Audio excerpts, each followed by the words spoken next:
Tonight, breaking news, the massive prisoner swap freeing Americans held in Venezuela.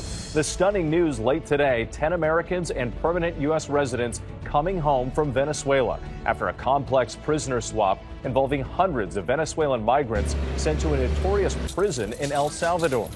The deadly bomb squad accident in L.A. County, an explosion killing 3 sheriff's deputies. Sources say the deputies were handling explosives brought back from a seemingly routine call, the department's worst loss of life in 168 years.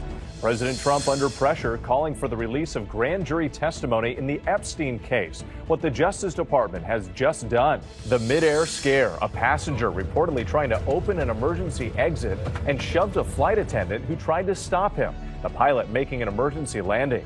And new video just in, a reported engine fire forcing a Delta flight to divert to Los Angeles. Severe storms sweeping from the Midwest to New York. More than 60 million Americans on alert for storms, flooding, and dangerous heat. The tropical rainstorm in the Gulf and the soaring temperatures ahead of an extremely hot week. The suspect in the brutal killing of a paddleboarder in Maine appearing in court. The 17-year-old charged with murder. Prosecutors asking he be tried as an adult. A shark bites a teen in Florida, what we know, and the stunning video showing a group of sharks preying on a school of fish just off a popular New York beach. CBS canceling The Late Show with Stephen Colbert, the network facing criticism, calling it a purely financial decision, ending the program after more than 3 decades on the air. The Coldplay concert and the viral kiss cam moment seen by tens of millions, we're now learning tonight. And remembering a legendary Oscar-winning lyricist. So many songs from television and film we can't forget. From ABC News World Headquarters in New York, this is World News Tonight with David Muir. Good evening. President Trump under pressure, calling for the release of grand jury testimony in the Epstein case. The Justice Department filing a motion to do that. And late today, the president suing the Wall Street Journal. Here's ABC's Mary Bruce.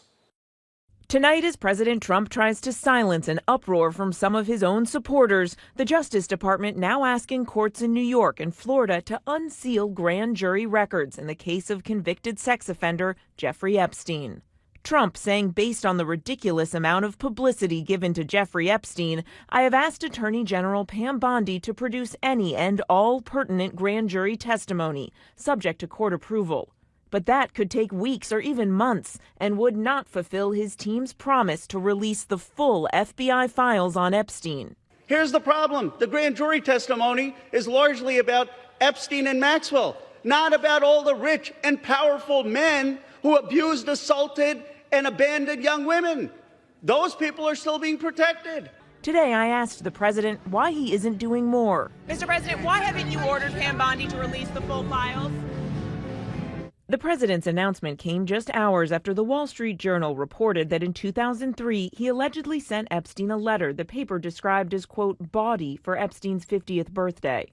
ABC News has not been able to confirm the existence of the letter, but in an interview with the Journal, Trump denies he wrote it. And tonight, he filed a $10 billion lawsuit against the paper and its conservative owner, Rupert Murdoch.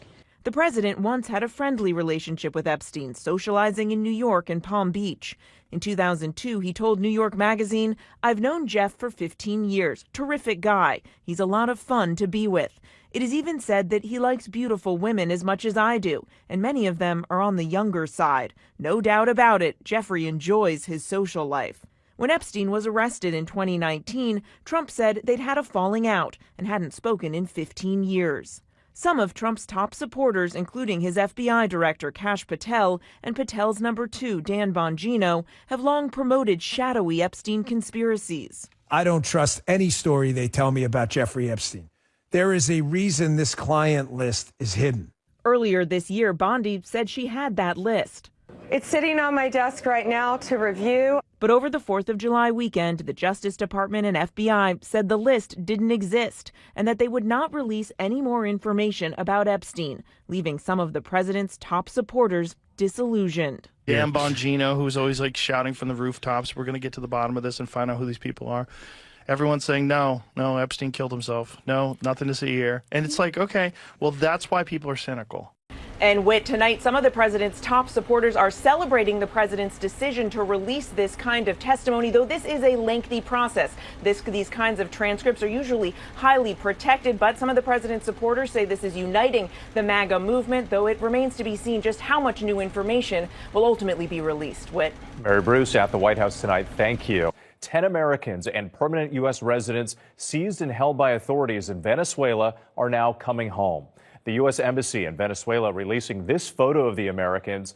The United States had considered them to be wrongfully detained. The Americans also taking this selfie on the plane back home.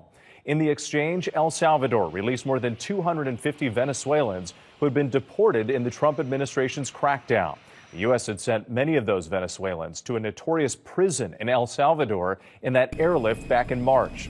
ABC's Rachel Scott leads us off with late details just coming in. Tonight, the White House announcing 10 Americans who were detained in Venezuela are on their way home after a large-scale prisoner swap. Their release comes in exchange for more than 250 Venezuelan migrants who were deported by the Trump administration as part of his immigration crackdown and sent to El Salvador's notorious mega prison. El Salvador's president tonight releasing this video of those prisoners boarding planes in handcuffs, saying we've handed over all Venezuelan nationals detained in our country. Among those released tonight, 37-year-old Lucas Hunter, who was detained on a surfing trip, his family pleading for his return. Bring Lucas home safe. Also free tonight, Jorge Vargas, a grandfather who was detained last September. His family says his health has been in decline. And U.S. Navy SEAL Wilbert Castaneda, arrested in his hotel room while visiting a friend. Secretary of State Marco Rubio saying, quote, every wrongfully detained American in Venezuela is now free and back in our homeland. Secretary Rubio thanking El Salvador's president for securing this agreement, calling it unacceptable that those Americans were detained, saying all of them are now on their way to freedom. Rachel Scott, thank you. Now to the tragic accident that took the life of 3 sheriff's deputies in L.A. County, the explosion in the parking lot of an arson explosives detail facility. Sources say the deputies were handling explosives brought back from a seemingly routine call. Officers rushing to the scene, the FBI, LAPD, and ATF offering help. The Sheriff's Department mourning their worst loss of life in 168 years. ABC's Trevor Ault is on the scene. Tonight, a horrific explosion at a law enforcement training center, killing 3 Los Angeles County Sheriff's deputies. This is, unfortunately, the largest loss of life for us as the LA County Sheriff's Department since 1857. Witnesses reported hearing a massive boom just after 7:30 this morning at the arson explosives detail facility in East LA. An explosion with 3 down. Fire is also notified. You can see 2 covered bodies of those deputies on the ground next to a truck with open doors, a 3rd body covered by a blue tarp a few feet away. Sources tell ABC News preliminary information shows they were handling an explosive they'd recovered from a routine bomb squad call and believed it was safe to move when it exploded. The back window of that police SUV blown out. Investigators sealing off the scene for hours. All 3 deputies described as elite members of the arson explosive detail with decades of service. They are fantastic experts, and unfortunately, I lost 3 of them today. The sheriff visibly emotional as he addressed the media. I have met with 2 of the 3 families thus far, and as you can imagine, those were extremely challenging conversations. So, anyways, ready for questions. And late today, a somber procession for those 3 fallen deputies. And when investigators are now trying to retrace the steps of these bomb squad members, trying to better understand the devices they picked up during that call on Thursday. They thought those devices were safe. They need to know how they exploded this morning. Yeah, still a lot of questions in this case. Trevor, thank you. Next tonight, more than 60 million Americans on alert for flash flooding, dangerous heat, and severe storms sweeping from the Midwest to New York. In Indiana, this camper caught in the floodwaters washed away and slammed into a bridge. A tropical rainstorm in Louisiana and across the Gulf, up to 2 inches of rain in an hour. Lee Goldberg tracking it all in just a moment. But first, ABC's Alex Perez in New Orleans tonight. Tonight, millions on high alert for flash floods once again as summer storms fire up. Overnight, southern Indiana hit hard. In New Pekin, Indiana, this camper slamming into that bridge, bobbing in the water before it's crumpled like a soda can, sucked under the bridge by the fast-moving water. Oh, God, there it goes. Thankfully, no one was inside. From Texas, oh my God, and New Mexico to New York City. The month of July has been marked by epic floods, and so far this year, the National Weather Service has issued more than 3,000 flood alerts. Along the Gulf Coast, tropical rainstorms flooding roads in New Iberia, Louisiana.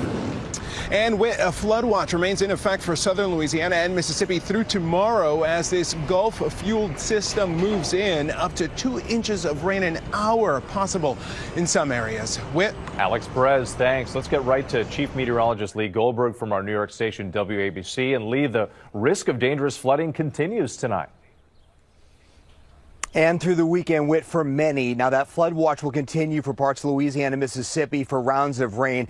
That area of the country can take it 2 to 4 inches of rain. There will be some localized problems, but the more serious threat is to the north, especially over Virginia. In fact, we have ongoing flooding near the Richmond area right now. Rainfall rates up to about 1 inch in 30 minutes, and that could be severe during the overnight. In fact, the elevated flood risk goes from Kentucky all the way to the Outer Banks. Now, tomorrow, we're going to cover a complex of heavy damaging thunderstorms that will start near Des Moines in the morning, go to Chicago, Indianapolis, Detroit, even to Cleveland in the afternoon hours. We could see damaging winds and flash flooding, even a brief tornado from this. This is all being driven by the extreme heat from the middle of the country into the southeast. Heat alerts for 40 million Americans. It's only comfortable in the northeast, at least for now. Whit. All right, well, brace for that. Lee Goldberg, as always. Thank you. Turning now to the midair scare and the emergency landing because of a passenger. The pilot telling air traffic control the man tried to open an emergency exit and was fighting with a flight attendant. And late today, a reported engine fire in a Delta flight diverted to Los Angeles. Here's ABC's Marcus Moore. Tonight, this passenger on board a SkyWest flight is facing federal charges after allegedly trying to open the exit door mid-flight and shoving a flight attendant, forcing the plane to make an emergency landing.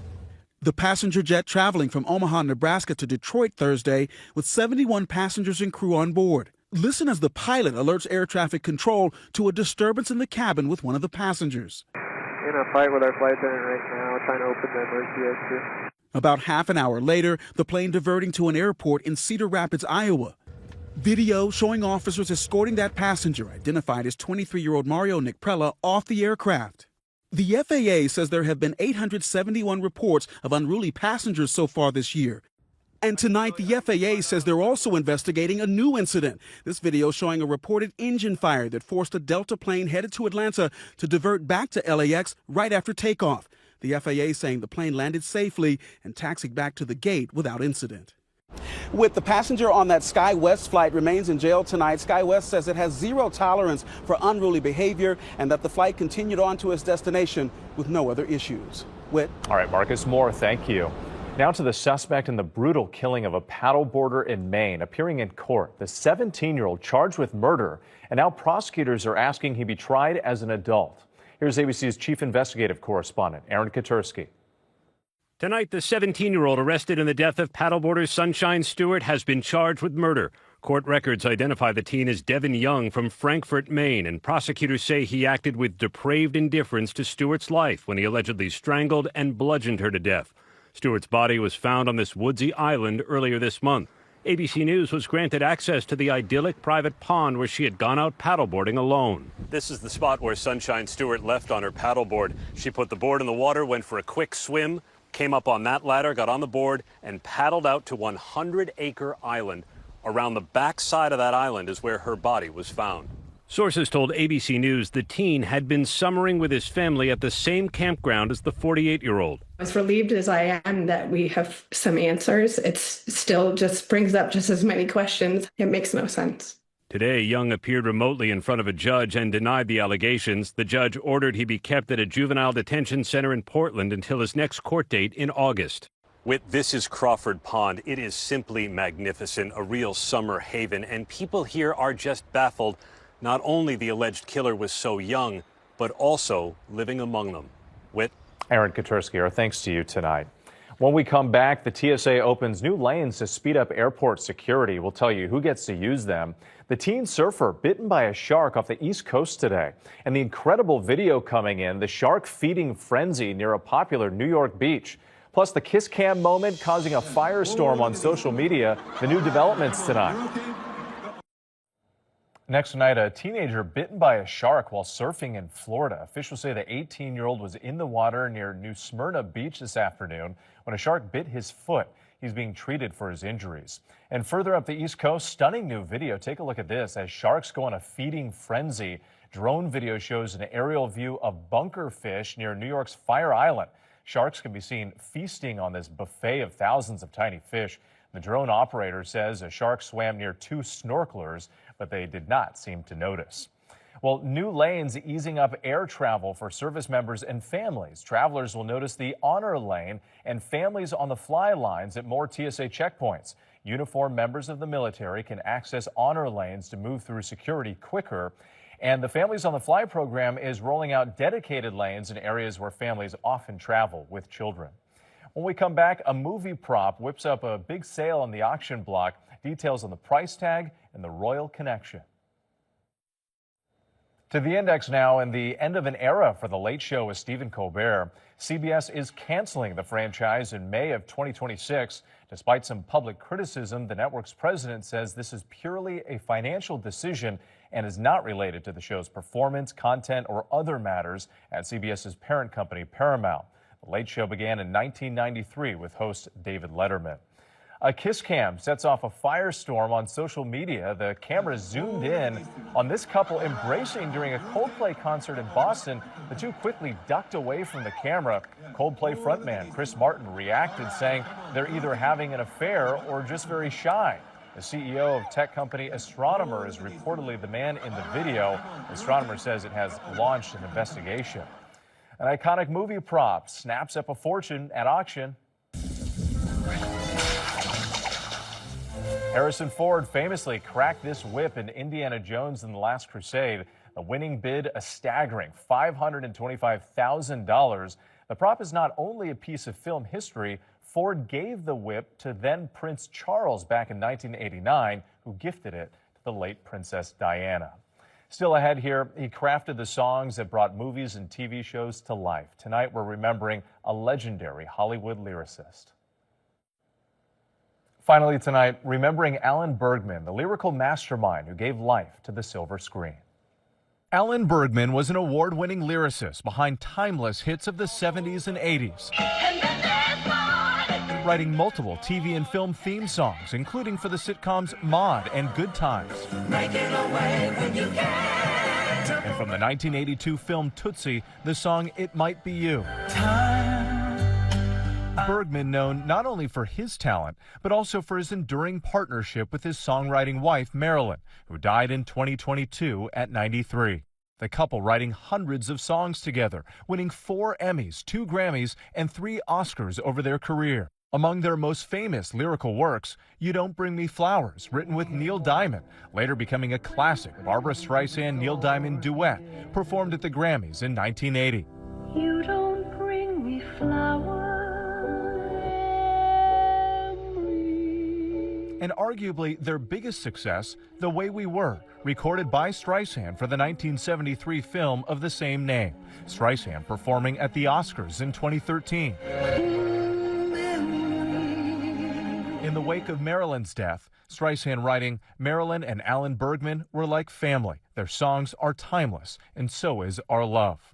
Alan crediting his professional relationship with his wife for repairing any rare friction in their romantic relationship. But if there is, most of the time it gets worked out in the work. It's very interesting. Alan died late Thursday at his home in Los Angeles after suffering from respiratory issues, according to a family spokesperson, but continued to write songs till the very end. Alan Bergman was 99. And late today, Barbra Streisand posting an emotional tribute, calling Bergman a father figure and revealing the last time they spoke, he was working on a new song. Thanks for watching tonight. Have a great night. David Muir, the most watched newscast in America. And now, ABC's World News Tonight has won the Emmy for Best Live News Program for the third year in a row.